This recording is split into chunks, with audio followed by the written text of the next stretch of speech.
एक छोटा सा लड़का जो स्कूल से निकलकर एक मंदिर के बाहर पकौड़े बेचता था और पेट्रोल पंप पर काम करता था, वही लड़का आगे चलकर भारत का सबसे अमीर आदमी बनता है और भारत का सबसे बड़ा बिजनेस एम्पायर खड़ा करता है।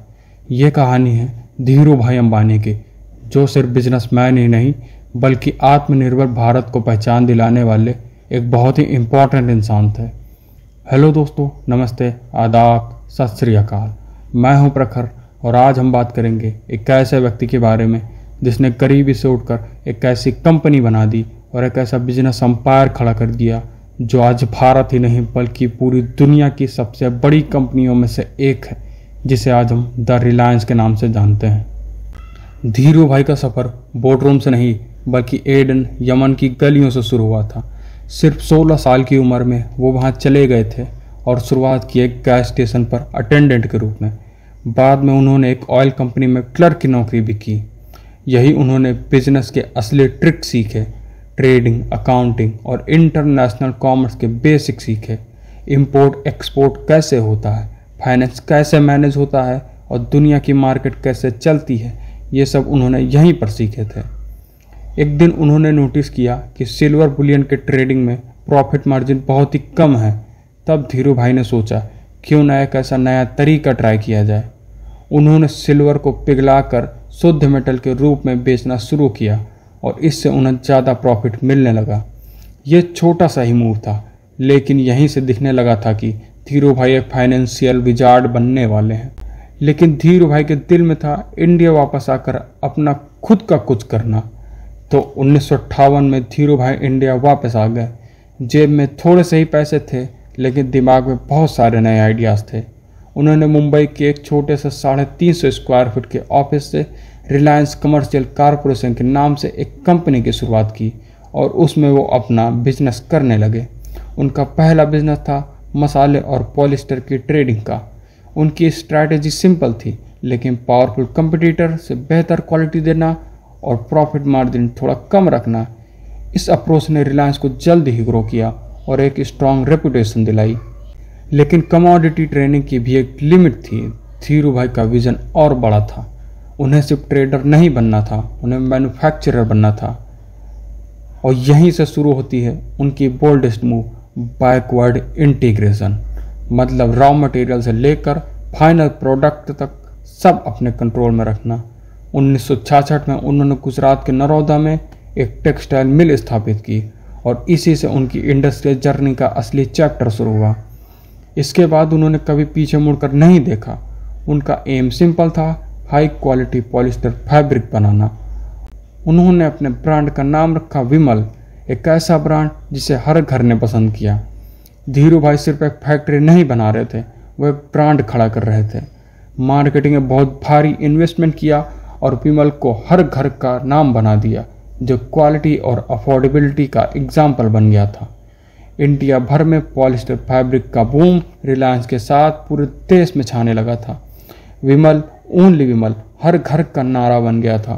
भारत की सरकार और बड़ी बड़ी बैंक धीरू भाई के एक्सपेंशन प्लान को फंड करने में हिचकिचा रहे थे, लेकिन धीरू भाई ने एक ऐसा स्टेप लिया जो उस वक्त बिल्कुल किसी ने सोचा नहीं था। उन्होंने डिसाइड किया कि रिलायंस को पब्लिक बनाया जाए। 1977 में रिलायंस टेक्सटाइल इंडस्ट्रीज ने अपना IPO लॉन्च किया। उस वक्त स्टॉक मार्केट आम लोगों के लिए बिल्कुल नया था। ये IPO थोड़ा सा अलग था।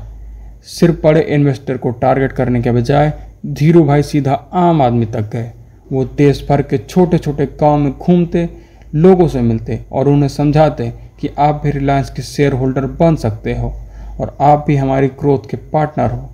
उस वक्त स्टॉक मार्केट लोगों के लिए एक अननोन चीज़ थी, लेकिन फिर भी आम लोगों ने उनकी बातों पर भरोसा किया। छोटे इन्वेस्टर को उन्होंने विश्वास दिलाया कि रिलायंस उनके लिए वेल्थ क्रिएट करेगा और रिजल्ट, IPO 7 गुना ज़्यादा ओवर सब्सक्राइब हो गया। रिलायंस के IPO ने एक नई इक्विटी कल्चर क्रिएट कर दी थी, जिसमें लाखों इंडियन शेयर होल्डर बन गए थे। ये सिर्फ पैसा रेस करना नहीं था, ये इंडिया में एक नई इक्विटी कल्चर की शुरुआत थी।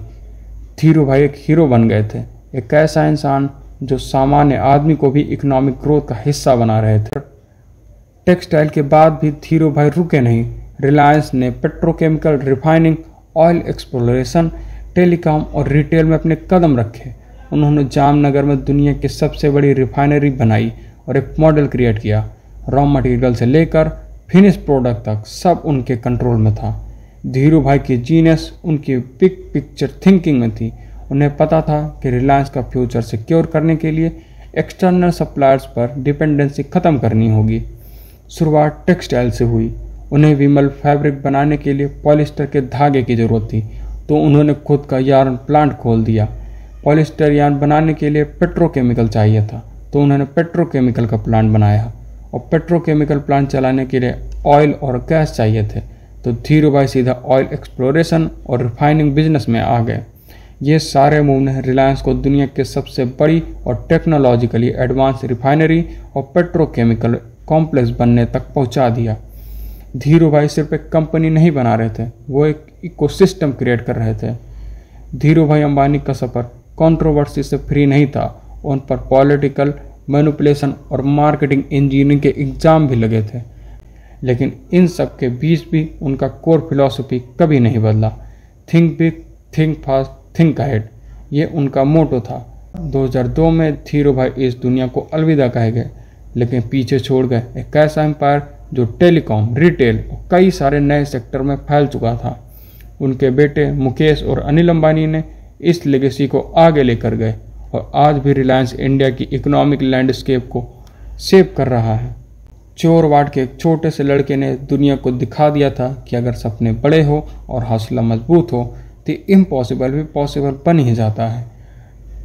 और उन्होंने हमेशा ये सिखाया, don't just dream, dare to make it real. ये थी धीरू भाई अंबानी की कहानी, एक ऐसे ड्रीमर की जिसने सिर्फ एक कंपनी नहीं बल्कि एक नई सोच इंडिया को दी थी।